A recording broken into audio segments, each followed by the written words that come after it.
Fox and Friends ran a 4-minute anti-Obama attack ad. Not surprising that this would get aired on Fox News. We've seen plenty of these on Hannity and elsewhere. It is unusual, though, that this was not cleared with upper management, or so they said. Apparently, a producer at Fox News worked on this for 2 weeks, aired it, and then Bill Shine, who's executive vice president of programming at Fox News, said that this was created by an associate producer and not authorized at the senior management level. Look at this. Look at the introduction. Remember, this is not the opinion time on Fox News. This is the hard news time. Let's talk a little bit about what the campaign slogan used to be for President Obama when he was a candidate. Remember, it was hope and change.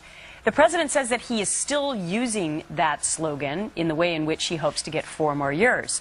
So we decided to take a look back at the president's first term to see if it lived up to hope and change. Here we go.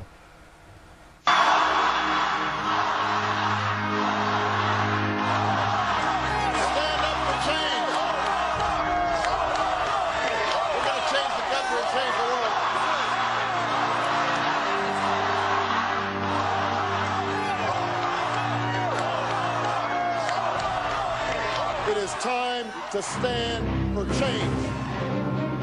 When you decide it's time for change to happen, guess what?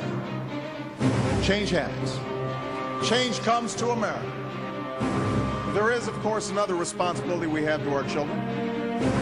That's the responsibility to ensure that we do not pass on to them a debt they cannot pay. I pledge to cut the deficit in half by the end of my first term in office. All of us need to act more responsibly on behalf of a better economic future. Hope has been the guiding force behind the most improbable changes this country has ever made.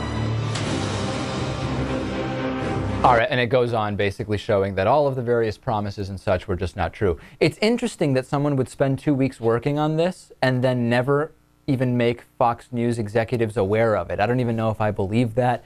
Obviously, I'm not shocked Fox News would air something like this, especially during the hard news, which they claim has no opinion.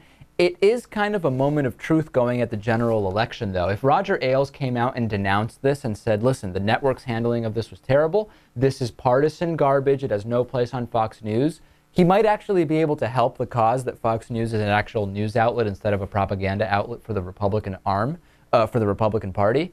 Otherwise, people are going to assume Fox's critics are exactly right, and of course they are. It's also funny because people who make lesser mistakes at other networks get fired all the time for much lesser stuff than running something like this. Right. So is he going to say anything about it? I doubt it. I think the critics of Fox News are right. I guess so.